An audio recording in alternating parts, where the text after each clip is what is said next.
আমি একটা সিদ্ধান্ত নিয়েছি যে আমি তোমাদের সাথে ইংরেজি নিজেও প্র্যাকটিস করব এবং তোমাদেরকে শেখাবো কিভাবে সঠিকভাবে ইংরেজি প্র্যাকটিস করতে হয়।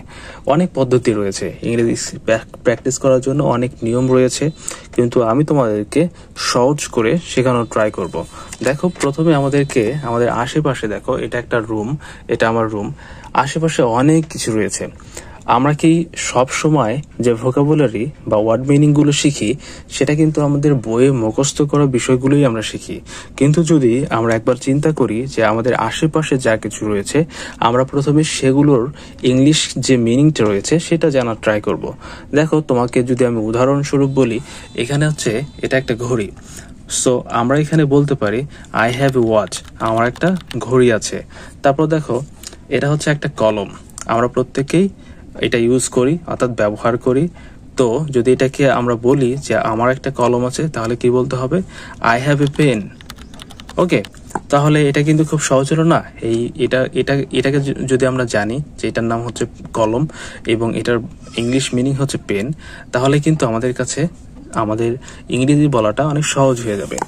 তারপর দেখো, এখানে আমি যদি তোমাদেরকে দেখাই হাতে কলমে, সেটা হচ্ছে এখানে 3টা কলম।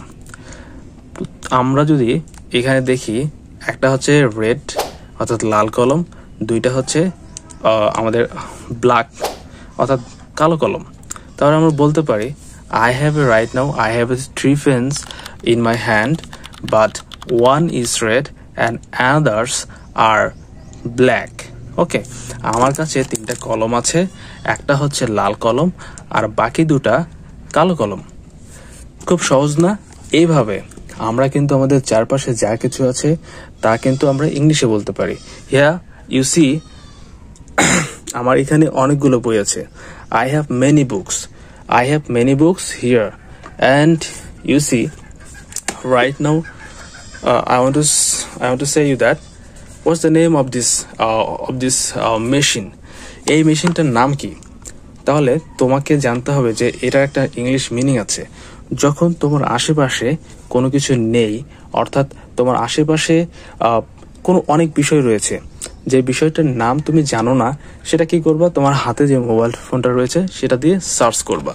তাহলে তুমি যদি না জানো এটার নাম কি, তাহলে তোমাকে সার্চ করতে হবে মোবাইল ফোনে, যে এটাকে তুমি ছবি তুলেও সার্চ করতে পারো, তাহলে তোমার ছবি সহ আসবে। অর্থাৎ এটার বাংলা যদি তুমি জানো, বাংলাতে তোমাকে সার্চ করতে হবে।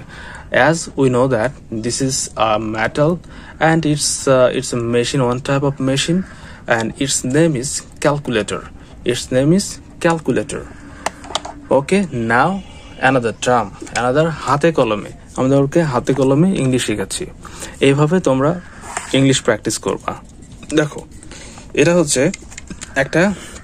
এটাও একটা ধাতু, আমরা এটা দিয়ে কাজ করি, অর্থাৎ এটা ওয়ান টাইপ অফ মেশিন। এটা আমাদের কি কাজে লাগে? আমরা যখন খাতা অথবা আমরা যখন বই বাইন্ডিং করতে চাই, অর্থাৎ আমরা যখন একসাথে সেটা এঁটে দিতে চাই, সেই সময় কিন্তু আমাদের এই যন্ত্রটির আমাদের দরকার পড়ে। তাহলে এটার নাম কি? এটা হচ্ছে স্ট্যাপলার। তাহলে আমি বলতে পারি I have a big stapler. আমরা এটা বলতে পারি I have a small stapler.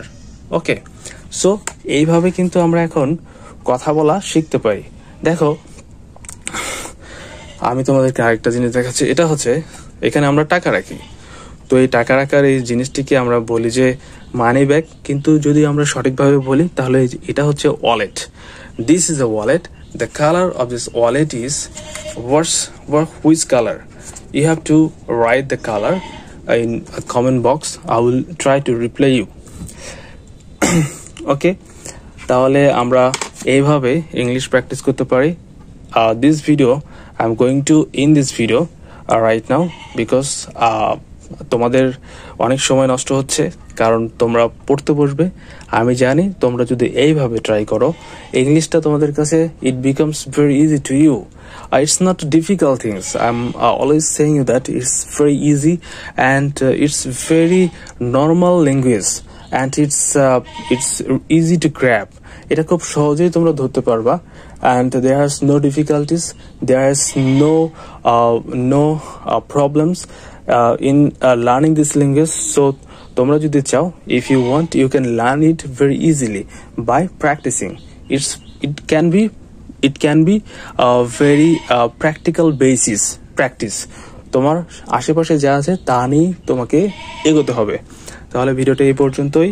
তোমরা ভালো থাকবে। প্রতিদিন এই চ্যানেল থেকে তোমরা এই ধরনের ভিডিও পেতে যদি চাও তাহলে অবশ্যই সাবস্ক্রাইব করে সাথে থাকতে পারো।